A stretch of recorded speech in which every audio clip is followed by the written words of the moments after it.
कैसे भारतवासियों को तोड़ा जाए और कैसे भारतवासियों को फिर से अलग किया जाए। और उसी तोड़ने और अलग करने का नतीजा यह था कि अंग्रेजों की सरकार ने भारत के अंदर एक ऐसा आदमी खोजा जो उनके इस काम को आसान करे, और उस आदमी का नाम था मोहम्मद अली जिन्ना। मोहम्मद अली जिन्ना लंदन में पढ़ रहा था उस समय। कॉलेज उनका था हैरिस कॉलेज, वहां पर वो पढ़ाई करता था। पढ़ाई करते समय उनकी नजर पड़ी। अंग्रेजों ने तय कर लिया कि इस आदमी को हम भारत में मुस्लिम लीडर के रूप में प्रमोट करेंगे और इसकी मदद से अपनी नीतियों को भारत में लागू कराएंगे। मोहम्मद अली जिन्ना को हमेशा अपने कंट्रोल में रखने के लिए अंग्रेजों ने उसके पीछे एक बहुत बड़ी चाल खेली। आप जानते हैं कि अंग्रेजों की कौम दुनिया में सबसे निकृष्ट है। कभी भी कानूनी काम करना हो, उससे भी कई गुना नीचे गिरकर गैर कानूनी काम भी वो कर सकते हैं। किसी राजा के साथ भारत में उन्होंने संधि की, अगले ही दिन उस संधि से पलट सकते हैं। तो जिन्ना को प्रमोट करने का तय किया और उसके पीछे अपना एक पिल्लू छोड़ दिया या एक एजेंट लगा दिया। उस एजेंट का नाम था एडविना। उस एजेंट का नाम था एडविना। बाद में यही एडविना माउंटबेटन की पत्नी बनाई गई और उसको भारत में उन्होंने भेजा था। बीच का किस्सा यह है कि लगा दिया जिन्ना के पीछे एडविना को। एडविना भी उसी कॉलेज की विद्यार्थी थी, लॉ में पढ़ती थी जिसमें जिन्ना पढ़ता था। और कुछ संयोग ऐसा हुआ या दुर्योग ऐसा हुआ कि जहां उन्होंने लगा दिया जिन्ना के पीछे एडविना को और जिन्ना को पता नहीं, वहीं उसी समय नेहरू जी भी पढ़ाई किया करते थे हैरिस कॉलेज में, पंडित जवाहरलाल नेहरू। और पंडित जवाहरलाल नेहरू जो हैरिस कॉलेज में पढ़ा करते थे, जिन्ना के साथ कभी कभी चाय कॉफी पिया करते थे। धीरे धीरे इस एडविना ने नेहरू और जिन्ना दोनों को शराब पीना सिखाया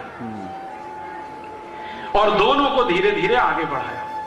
अंग्रेजों की पॉलिसी थी कि दोनों को पैम्परिंग करते रहना है, दोनों को थपथपाते रहना है। थोड़े दिन के बाद जब इनकी पढ़ाई पूरी हुई, ये वापस आए, तो एडविना इनके साथ लग चुकी थी।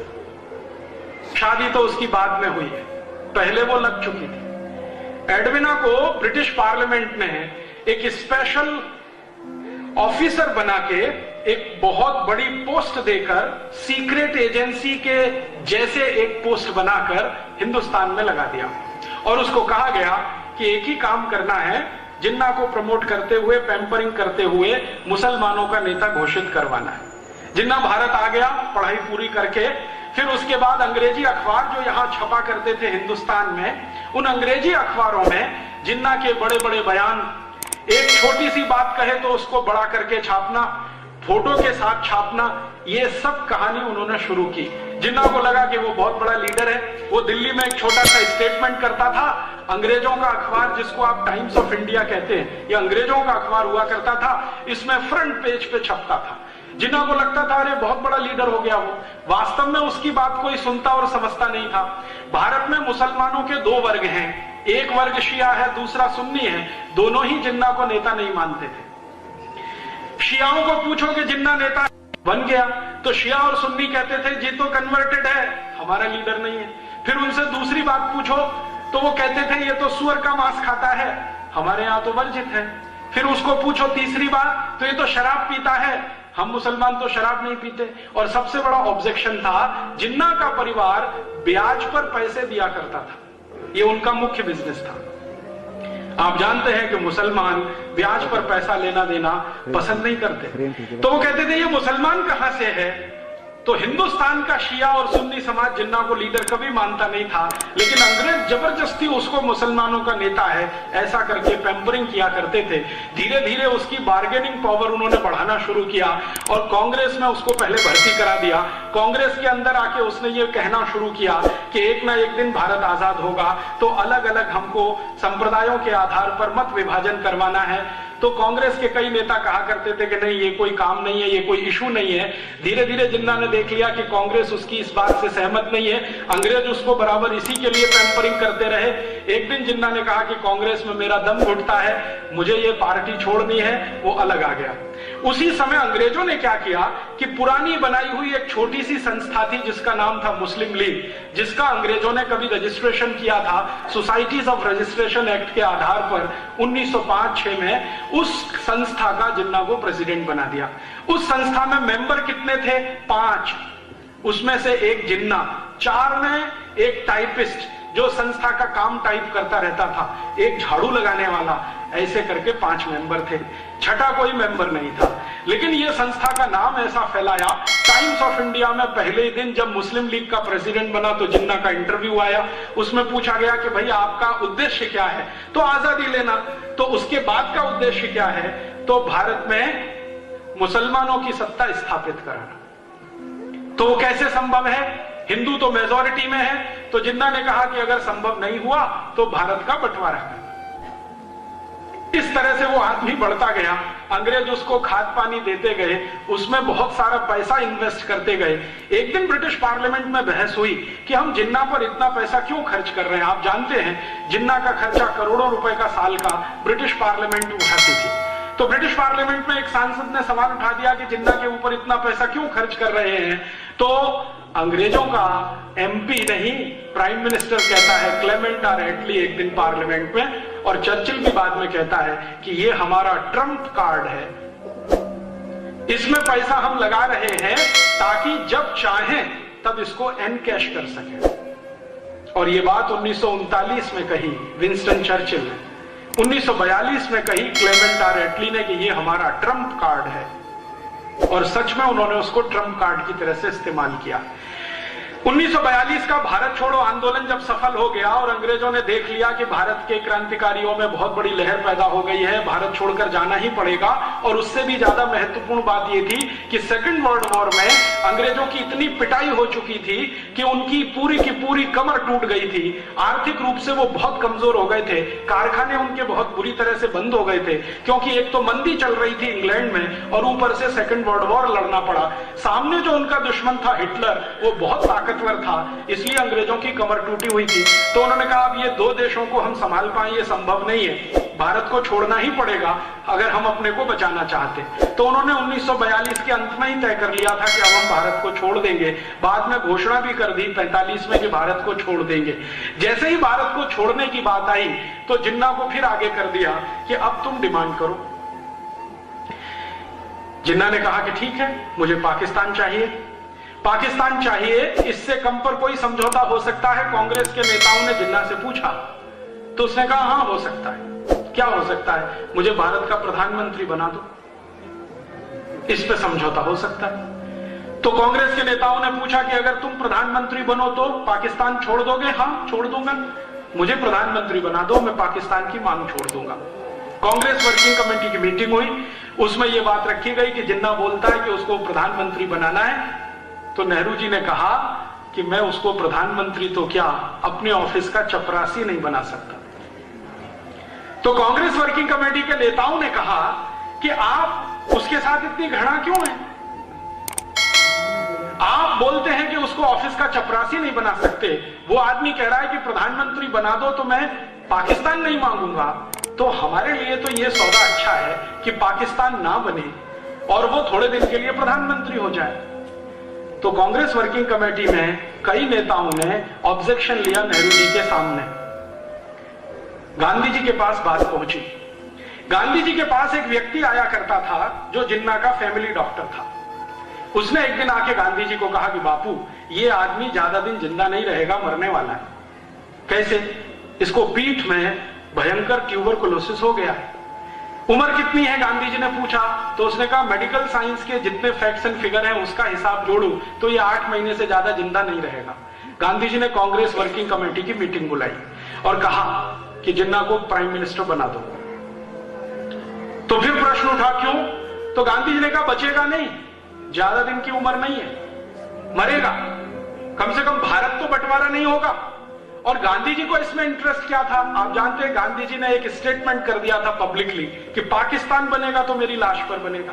तो गांधी जी ने कहा कि मेरी तो ये कमिटमेंट है कि मैं पाकिस्तान नहीं बनने दूं। तो कांग्रेस वर्किंग कमेटी के सामने गांधी जी समझा रहे हैं कि 8 महीने में मर जाएगा, ट्यूबरकुलोसिस हो गया है, पीठ का ट्यूबरकुलोसिस है, बन जाने दो। तो नेहरू ने कहा मैं, तो तुम डिप्टी प्राइम मिनिस्टर बन जाओ। तो फिर बाकी नेता खड़े हो गए, मैं। तो गांधी जी ने कहा कोई फाइनेंस मिनिस्टर हो जाओ, कोई कुछ हो जाओ, कोई कुछ हो जाओ, प्राइम मिनिस्टर इसको हो जाने दो। तब नेहरू ने फिर कहा गांधी जी से, और वो आप सुनिए, और वो रिकॉर्ड की बात है, कोई साधारण बात नहीं है, फिर आपको समझ में आएगा कि भारत के बंटवारे का जिम्मेदार कौन है। नेहरू जी ने कहा कि बापू, अगर जिन्ना प्रधानमंत्री बनेगा तो मैं कांग्रेस को तोड़ दूंगा, और मैं कांग्रेस को तोड़कर अपना अलग गुट बनाऊंगा और अंग्रेजों के सामने सत्ता के दावे का क्लेम करूंगा। जैसे आज हमारे देश में होता है ना, चुनाव खत्म होता है, गवर्नर के पास हम जाते हैं ना क्लेम करने के लिए कि मैं कल से सरकार बनाऊंगा। तो नेहरू जी का स्टेटमेंट है, रिकॉर्डेड स्टेटमेंट है, गांधी जी के सेक्रेटरी ने रिकॉर्ड किया जिनका नाम था प्यारेलाल, वो लिखा हुआ है। तो नेहरू जी कहते हैं कि मैं कांग्रेस का एक गुट बनाऊंगा, अंग्रेजों के सामने अपना दावा पेश करूंगा, हो सकता है अंग्रेज मुझे सत्ता हस्तांतरण करें, फिर उसके बाद क्या होगा। तब गांधी जी ने कहा कि नेहरू, अगर तुम्हारी ये विचारधारा है तो मुझे भगवान अभी उठाए, मैं अब 1 मिनट भी जिंदा नहीं रहना चाहता। तो मौलाना अब्दुल कलाम ने गांधी जी को पूछा कि आप इतने निराश क्यों हो गए। तो गांधी जी ने कहा कि मैंने किसी गलत आदमी के सिर पे हाथ रखा है। गलत आदमी माने पंडित जवाहरलाल नेहरू। फिर गांधी जी ने अपने सेक्रेटरी प्यारेलाल को कहा कि ये नेहरू और जिन्ना में इतनी घृणा क्यों है। प्यारेलाल ने कहा मुझे नहीं मालूम है। तो गांधी जी ने कहा पता कराओ। तो पता कौन कराएगा। तो LIU के दिल्ली के ऑफिसर को बुलाया, जो गांधी जी की प्रार्थना में नियमित रूप से आता था रिपोर्टिंग करने के लिए। गांधी जी ने अपने पास बुलाया कि भाई एक रहस्य मुझे बता दो, क्या कि ये जिन्ना और नेहरू एक दूसरे को पसंद नहीं करते, फूटी आंख देख नहीं सकते, चक्कर क्या है। तो LIU के ऑफिसर ने कहा 15 दिन का समय दे दो, मैं आपको बता दूंगा। 15 दिन के बाद वो आया और उसने कहा कि बापू ऑफिशियल रिपोर्ट दूं कि अनऑफिशियल। तो गांधी जी ने कहा दोनों दो। तो उन्होंने कहा कि अनऑफिशियल रिपोर्ट ये है जो मैं लिख के नहीं दूंगा, लेकिन आप समझ जाएंगे। लिख के दूंगा, अप्रत्यक्ष रूप से लिखूंगा तो भी आप समझ जाएंगे। बात सीधी सी ये है कि ये जिन्ना और नेहरू एक दूसरे को पसंद इसलिए नहीं करते हैं कि इनके बीच में एडविना है।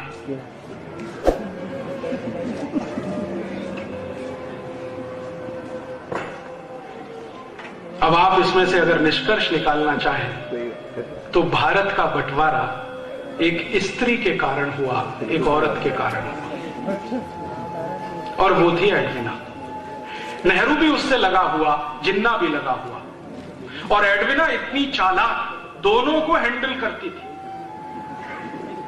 दोनों को हैंडल करती थी। और इन दोनों को तैयार किया उसने, नेहरू को और जिन्ना को, दोनों को। आपको एक घटना सुनाता हूं जो आर्काइव्स के रिकॉर्ड में दर्ज है। किसी दिन ये रिकॉर्ड्स खुलेंगे तो देश में विस्फोट होगा। 3 जुलाई 1947 को एडविना और उसका पति, तथाकथित पति, सो कॉल्ड माउंटबेटन, क्योंकि माउंटबेटन एडविना के साथ कभी बेडरूम में सोया नहीं जितने दिन वो भारत में रहा। तो कौन सोता था आप सब जानते हैं। माउंटबेटन तथाकथित पति एडविना का 3 जुलाई 1947 को अपनी पत्नी को बुलाता है और कहता है कि मैं जा रहा हूं शिमला। क्यों जा रहे हैं। अंग्रेजों के यहां से चिट्ठी आ गई है पार्लियामेंट से कि जल्दी से भारत का बंटवारा करने के लिए तैयारी करो, दोनों देशों को अलग अलग करना है। चिट्ठी आ गई है, मुझे इस पे कुछ काम करना है। तो एडविना ने पूछा काम क्या करना है। तो उनका मैं जा रहा हूं शिमला, तुम दोनों को लेके मेरे पीछे आओ। दोनों माने नेहरू और जिन्ना, इसको लेके आओ। तो एक ही दिन लाना है, नहीं अलग अलग दिन लाना है। तो पहले पहुंच गया माउंटबेटन, पीछे से एक दिन लेके गई वो नेहरू को शाम को ही इशारे इशारे में कहा गया कि आपको बंटवारे के पेपर्स पर हस्ताक्षर करने हैं। नेहरू ने कहा कि मैं नहीं कर सकता। क्यों नहीं कर सकते। तो कांग्रेस वर्किंग कमेटी में मुझे पूछना पड़ेगा। तो कांग्रेस वर्किंग कमेटी में बाद में कहना, पहले हस्ताक्षर कर दो। तो नेहरू ने कहा नहीं। और ये सब थोड़ी देर चला वार्तालाप। थोड़ी देर के बाद एडविना ने आर्म ट्विस्टिंग किया, और वो आर्म ट्विस्टिंग ये था कि मिस्टर नेहरू, अगर आप अभी साइन नहीं करते हैं तो मुझे कुछ फोटोग्राफ्स भारत की प्रेस में रिलीज करने पड़ेंगे। सही बात है। और वो फोटोग्राफ्स क्या थे?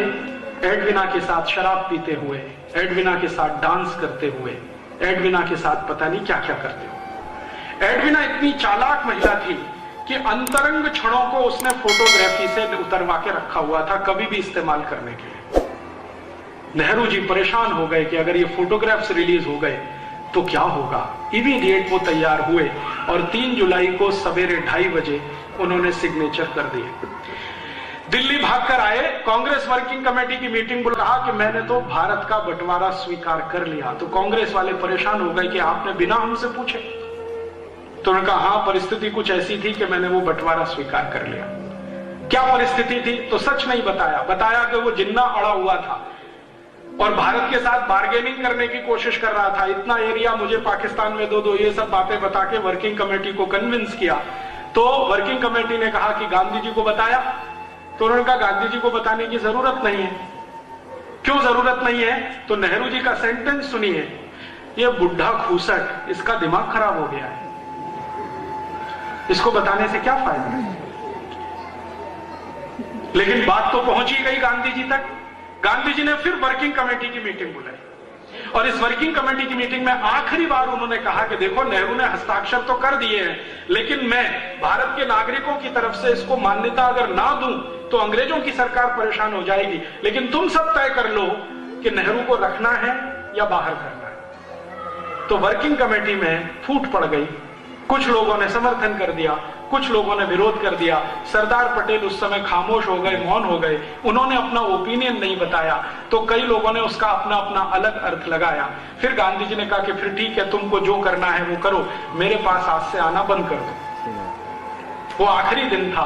उसके बाद गांधी जी ने कांग्रेस वर्किंग कमेटी की मीटिंग में जाना और उनको अपने पास बुलाना बंद कर दिया। और उसके 10-12 दिन के अंदर 3 जुलाई से लेकर 17 जुलाई 1947 के बीच में इन्होंने बहुत सारे वो काम कर दिए कि बंटवारे में कौन सा हिस्सा पाकिस्तान जाएगा, कौन सा भारत रहेगा, आर्मी का बंटवारा कैसे होगा, लोगों का बंटवारा कैसे होगा, पैसे का बंटवारा कैसे होगा, वो सब फॉर्मूले तय कर लिए। अंग्रेजों ने एक अधिकारी भेज दिया, उस अधिकारी ने बाउंड्री लाइन तय कर लिया और उसके बाद सब कुछ तय होकर 14 अगस्त रात 12 बजे उन्होंने भारत को तथाकथित आजाद कर दिया, 2 टुकड़े करके, भारत और पाकिस्तान। मैं आपसे बहुत विनम्रता पूर्वक कहने आया वो ये कि भारत और पाकिस्तान का बंटवारा कोई वैचारिक आंदोलन का परिणाम नहीं था। भारत और पाकिस्तान का बंटवारा कोई बहुत बड़े युद्ध क्रांति का परिणाम नहीं था। भारत और पाकिस्तान का बंटवारा 2 नेताओं के चरित्र से उतर जाने का दुष्परिणाम था।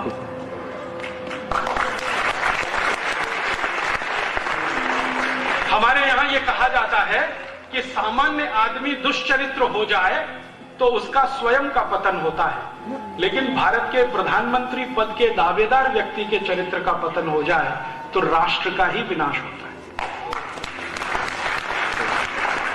ये कहानी है हिंदुस्तान के बंटवारे की। आप बोलेंगे जी क्यों सुनाई?